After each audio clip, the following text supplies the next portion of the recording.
और जब तक जीऊंगा, जब तक मेरे शरीर में सांस रहेगी, मेरे लहू का एक एक कतरा सिर्फ और सिर्फ हाजीपुर के लिए समर्पित रहेगा। ये वादा आप लोगों से करके जाता हूं। भैया, जो धरती मेरी है, जो घर मेरा है, वहां से शंखनाद क्या करना, यहां से सीधा रण का आगाज होगा कि भाई चिराग पासवान के परिवार को तोड़ दो, चिराग पासवान टूट जाएगा। नहीं टूटा चिराग पासवान। फिर इन्होंने षड्यंत्र रचा कि इसकी पार्टी को तोड़ दो, चिराग पासवान टूट जाएगा। नहीं टूटा चिराग पासवान। वो लोग सोचते हैं कि चिराग पासवान इन बातों से टूट जाएगा।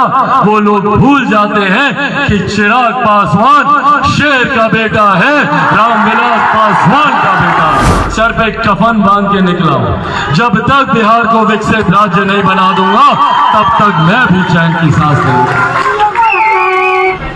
पर आज जब वो नहीं है, आप सब मेरे पार्टी के तमाम साथियों ने, मेरे पार्टी के तमाम वरिष्ठ नेताओं ने, जिन्होंने मेरे पिता के साथ कंधे से कंधा मिलाकर चला, यहाँ पर इस भीड़ में मौजूद आप सब ने उन्हें अपने भाई, अपने बेटे की तरह रखा। तमाम उन साथियों ने न सिर्फ मेरी हिम्मत बांधी, बल्कि मेरी विपरीत परिस्थिति में आप लोगों ने मेरा पिता बनकर मुझे अपने सर आंखों पर बैठाने का काम किया, मुझे अपने कंधों पर।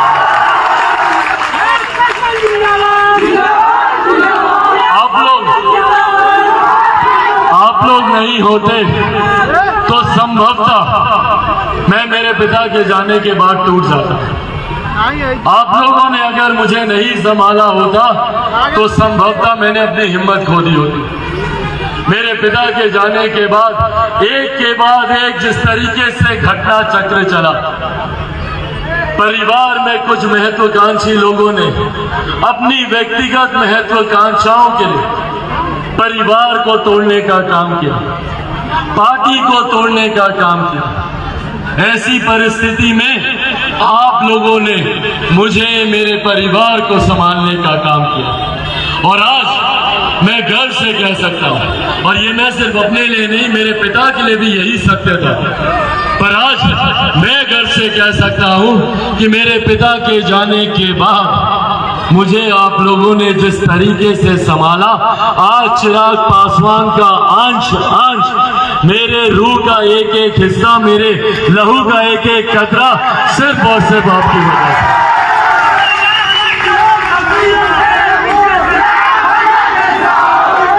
मेरे पिता के जाने के बाद कई तरीके के आरोप मुझ पर लगाए गए, कई तरीके की बातें मेरे परिवार के बारे में कही गई। यहां तक कहा गया कि मैंने अपने पिता के अंतिम दिनों में ना जाने उनके साथ क्या बर्ताव किया। सोचिए, पुत्र होने के नाते कितनी पीड़ा होती है। अभी आपके पिता की चिता की आग रात तक ठंडी नहीं हुई, और सिर्फ राजनीतिक महत्वाकांक्षाओं के लिए आपके बारे में क्या क्या शब्दों का इस्तेमाल किया गया, क्या क्या बातें नहीं कही गई। मेरे पिता के प्रति बहते आंसुओं तक तो झूठा कहा गया। पर इन तमाम बातों से लड़ते हुए, इन तमाम बातों से जूझते हुए सिर्फ और सिर्फ एक लक्ष्य की ओर आगे बढ़ रहा हूं। मेरे जीवन का सिर्फ एकमात्र लक्ष्य है, एकमात्र उद्देश्य है, मेरे नेता, मेरे पिता आदरणीय रामविलास पासवान जी के तमाम अधूरे सपनों को पूरा करना, और सिर्फ उसी लक्ष्य के साथ मैं आगे बढ़ा। कुछ लोग कहते हैं कि चिराग पासवान हाजीपुर क्यों जाता है, क्यों हाजीपुर जाता है, क्या लेना देना चिराग पासवान का हाजीपुर से। क्यों नहीं आऊं मैं हाजीपुर, पूछिए उन लोगों से। हाजीपुर मेरी धरती है, हाजीपुर मेरी मां है, हाजीपुर का अंश हूं मैं। मेरे नेता ने हाजीपुर को अपनी मां का दर्जा दिया। मेरे नेता हाजीपुर के अंश हैं, मैं मेरे पिता का अंश हूं, इस नाते मैं भी हाजीपुर का अंश हूं, हाजीपुर का बेटा हूं मैं। और जब तक जीऊंगा, जब तक मेरे शरीर में सांस रहेगी, मेरे लहू का एक एक कतरा सिर्फ और सिर्फ हाजीपुर के लिए समर्पित रहेगा। ये वादा आप लोगों से करके जाता हूं। मेरे मीडिया के तमाम पत्रकार साथी, मेरे मीडिया के तमाम पत्रकार साथी आज सुबह से ये सवाल मुझसे पूछ रहे थे कि क्या आज हाजीपुर से आप शंखनाद कीजिएगा, क्या चुनाव का शंखनाद आप हाजीपुर की धरती से आज कर जाइएगा। भैया, जो धरती मेरी है, जो घर मेरा है, वहां से शंखनाद क्या करना, यहां से सीधा रण का आगाज होगा। आज यहां से शंखनाद नहीं, यहां से आगाज करके जाता हूं कि आने वाला समय सिर्फ और सिर्फ लोक जनशक्ति पार्टी रामविलास का है।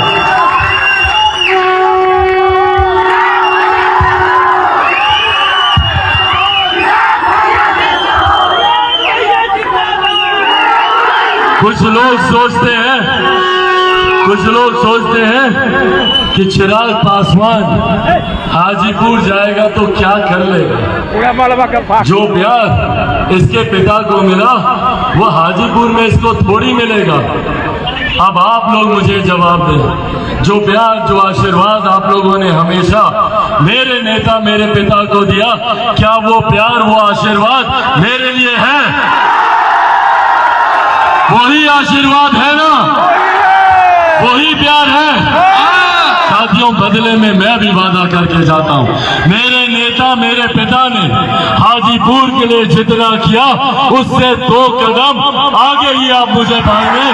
मेरे प्रयासों में कभी जिंदाबाद, धरती गूंजे आसमान। साथियों, मेरे पिता ने पूरा जीवन समर्पित किया हाजीपुर के लिए, बिहार के लिए। मुझे कहने गिनाने की जरूरत नहीं है कि हाजीपुर की धरती के लिए उन्होंने क्या क्या किया। Zonal office, CPAT, NIPER, hotel management, मुझे कुछ यहाँ पर गिनाने की जरूरत नहीं है। बस सिर्फ ये विश्वास आप लोगों को दिलाता हूँ कि आज जो कुछ भी चिराग पासवान है, बल्कि रामविलास पासवान, उनकी भी पहचान हाजीपुर से थी। देश में ही नहीं, दुनिया में अगर लोग रामविलास पासवान जी को जानते थे तो हाजीपुर की वजह से जानते थे, और हाजीपुर को जानते थे तो रामविलास पासवान जी की वजह से जानते थे।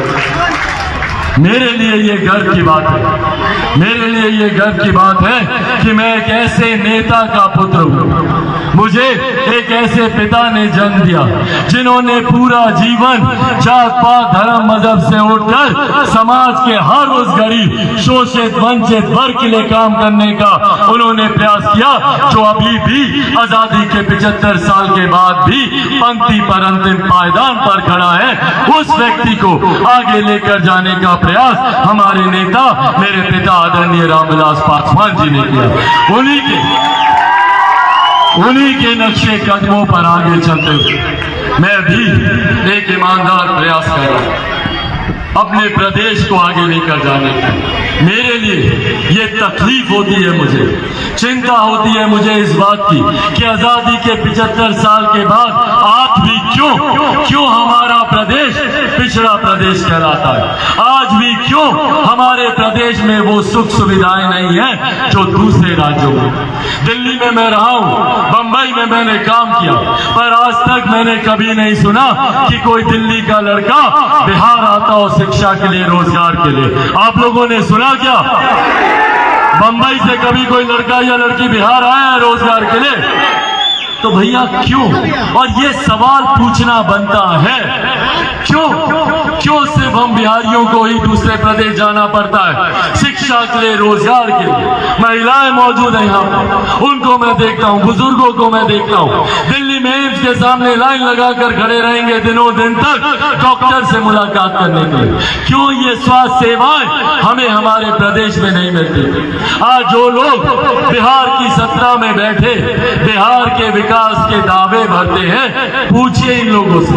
और ये जरूरी है इस बात का आकलन हम लोग को करना, पूछिए इन लोगों से, भैया पिछले 33 साल अगर हम लोगों ने आप पर नहीं तो और किस पर विश्वास किया? आज जो बिहार में सरकार है, पिछले 33 सालों से बिहार में यही सरकार है, यही लोग और इन्हीं गठबंधन के घटक दल के लोग बिहार में मुख्यमंत्री थे। हमारे खुद के अपने मुख्यमंत्री नीतीश कुमार जी पिछले 18 साल से लगातार निरंतरता में बिहार के मुख्यमंत्री रहे। क्या कहे थे मुख्यमंत्री जी 2005 में जब वो प्रदेश के मुख्यमंत्री बने थे? उस वक्त उन्होंने कहा था कि मेरा सपना है कि जितने लोग बिहार से पलायन कर कर गए हैं उन सब लोगों को अपने प्रदेश वापस लेकर आए। सोचिए, जो मुख्यमंत्री 18 सालों में अपने सपने को पूरा नहीं कर पाए, वो हम लोगों के सपने को क्या पूरा करेगा? ये सवाल मुख्यमंत्री नीतीश कुमार जी से पूछिए। जरूरी है इस सरकार से ये सवाल करना कि इतने सालों के बाद आज भी क्यों बिहार एक विकसित राज्य नहीं बन पाया। जाइए दिल्ली, बंबई, गुरुग्राम, नोएडा, चमचमाते शहर, वहां पर लोग विकास की बात करेंगे तो मल्टीप्लेक्सेस, मेट्रो, बुलेट ट्रेन की बात होती है। और हमारे बिहार में आज भी अगर हम लोग विकास की सोच रखते हैं तो हमारी सोच सीमित होकर रह जाती है कि कैसे मेरे आंगन में एगो चापाकल लगे, कैसे हमारे गांव में एगो ट्रांसफार्मर लगे, कैसे हमारे घर के सामने नली गली बने। ये सोच बिहार की सीमित होकर रही। आज बड़ी बड़ी शक्तियां भैया क्यों चिराग पासवान को समाप्त करना चाहती हैं? क्यों बड़ी बड़ी ताकतें चिराग पासवान के पीछे पड़ी है? क्यों? क्योंकि चिराग पासवान यही सवाल मुख्यमंत्री नीतीश कुमार जी से करते हैं। आज पूरी ताकत इकट्ठी कर पूरी सरकार आज एकजुट होकर चिराग पासवान को समाप्त करना चाहती है, चिराग पासवान की राजनीतिक हत्या करना चाहती है। क्यों भैया? क्या कसूर है चिराग पासवान का?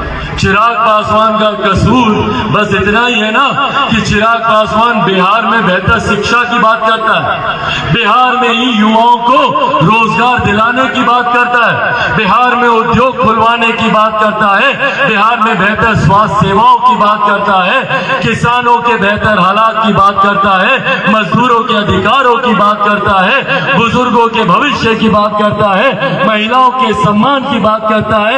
यही कसूर है ना चिराग पासवान। और इस कसूर के लिए बड़ी बड़ी शक्तियां एकजुट होकर चिराग पासवान को समाप्त करने में लगी। कैसे करेंगे भैया चिराग पासवान को समाप्त? चिराग पासवान के खिलाफ ना तो कोई आय से ज्यादा संपत्ति है, ना कोई कोर्ट कचहरी में मुकदमा चल रहा है, तो कैसे करिएगा समाप्त? तो उसके लिए एक षड्यंत्र रचा जाता है। क्या षड्यंत्र? कि भाई चिराग पासवान के परिवार को तोड़ दो, चिराग पासवान टूट जाएगा। नहीं टूटा चिराग पासवान। फिर इन्होंने षड्यंत्र रचा कि इसकी पार्टी को तोड़ दो, चिराग पासवान टूट जाएगा। नहीं टूटा चिराग पासवान। फिर षड्यंत्र रचा गया कि चिराग पासवान को इसके घर से इसका सामान, इसकी माँ, इसकी बूढ़ी नानी जो आज इस दुनिया में भी नहीं है, उसके साथ सड़क पर फेंक दो, चिराग पासवान टूट जाएगा। नहीं टूटा चिराग पासवान, क्योंकि जो लोग सोचते हैं कि चिराग पासवान इन बातों से टूट जाएगा, वो लोग भूल जाते हैं कि चिराग पासवान शेर का बेटा है, रामविलास पासवान का बेटा है। भैया ना टूटने वाला हूं, ना झुकने वाला हूं, और डरता तो भैया मैं किसी से नहीं हूं। जितनी ताकत आजमा ली है, आजमा ले जितनी ताकत मुख्यमंत्री नीतीश कुमार जी को आजमानी है, पर जब तक बिहार को विकसित राज्य नहीं बना लूं, सर पे कफन बांध के निकला हूं, जब तक बिहार को विकसित राज्य नहीं बना दूंगा तब तक मैं भी चैन की सांस लूंगा।